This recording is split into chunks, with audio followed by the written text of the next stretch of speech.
Can you all hear me in the back? Oh, yeah. Can you hear me in the back? Yeah? Okay. Glad to see you all survived the Block B exam. You're all still here. That's good.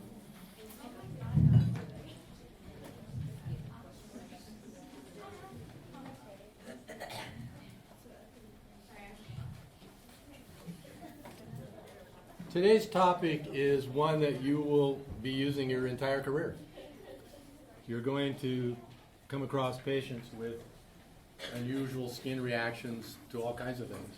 And I guess you've already had a couple lectures on OTC products, right, and dermatologic conditions. The curriculum committee is debating whether to move this lecture to the P2 year because a lot of the drugs I'm going to talk about today you haven't even studied yet, unfortunately. But you will in your future lectures. So what I recommend is print this out, keep it as a reference. I've done a thorough review of the literature on this topic, so this can act as a resource for you.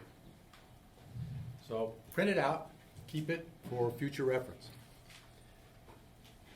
Some of the drugs we're going to be discussing, you may have already discussed in the other lectures. But for the most part, I don't think you've had most of these drugs, particularly the cardiac. You haven't done antibiotics yet, right? You have? Okay, so some of these will be familiar. How about anticonvulsants? No? Okay. So those will be new to you. And some of the cardiovascular drugs we're going to be talking about today, you will probably not have discussed either in any of your lectures. All right. So I apologize for that. We're in the process of reevaluating whether to move this, like I say, to the P2 year when you're much more familiar with these drugs. But I'll try to highlight the drugs that I think are important for you to remember, ones that carry a higher risk of skin reactions. All right, as a way of introduction, what is the largest organ in the human body? Skin. Right, the skin. That's what it looks like when it's off of you. This is actually a display at a museum. It was there in San Jose for a while. It's they take. Has anybody been to this? They had it in Las Vegas. Pretty cool, huh? You get to see lungs of smokers and inside people's bodies. I mean, it's just incredible. Every muscle, every vessel, every nerve. They do it with polymers. They inject polymers into the corpse and do this kind of stuff. It's amazing. All right, you've already kind of discussed this in your OTC lecture on dermatologic reactions, but just to review, there are a lot of different things that can mimic a drug reaction, skin drug reaction. It can be an infection from a bacteria, a virus, or even a fungus. The one on the left there is staph infection on the arm of somebody, the skin. There's the one in the middle on the top is a fungal infection, ringworm. And the one on the far right is a child with measles.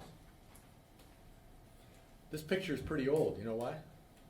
We pretty much stamped out measles until we had a bunch of people not getting their children vaccinated, and then it came back. Okay, on the bottom, there's a lot of autoimmune diseases that mimic drug skin reactions. The one on the bottom left is psoriasis. The one in the middle is something called systemic lupus erythematosus. Anybody ever heard that term before? It's also called wolf mask disease because the face of the person with this autoimmune disease forms this red mask, and it looks like a wolf.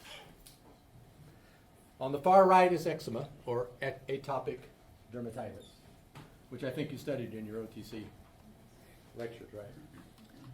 Here's one that you may not be familiar with, but you will become familiar with on your 3rd and 4th year rotations when you get out, particularly in Dr. Ip's diabetes clinic. You're going to see patients with these types of skin conditions. There are 7 that diabetics get. Some more common than others. The most common is the first one, acanthosis nigricans. It will be on some of your mega cases. And it looks like that top right picture there. with this brown, tan discoloration of the skin on the neck, can be in the groin, and it also can be in the armpits. That's one you will commonly see, particularly in overweight diabetics. The others are less common, but the one I like is number 3, necrobiosis lipoica diabeticorum. That's a mouthful, but it appears as these shiny lesions on the shins. And you can see some of the other types of skin reactions you get in diabetics, particularly type 1 or juvenile, so-called juvenile diabetes. But you'll see it in type 2 as well. Other common miscellaneous skin conditions that can mimic drug reactions, and these are the kind that the patient walks into the pharmacy and says, I got this rash.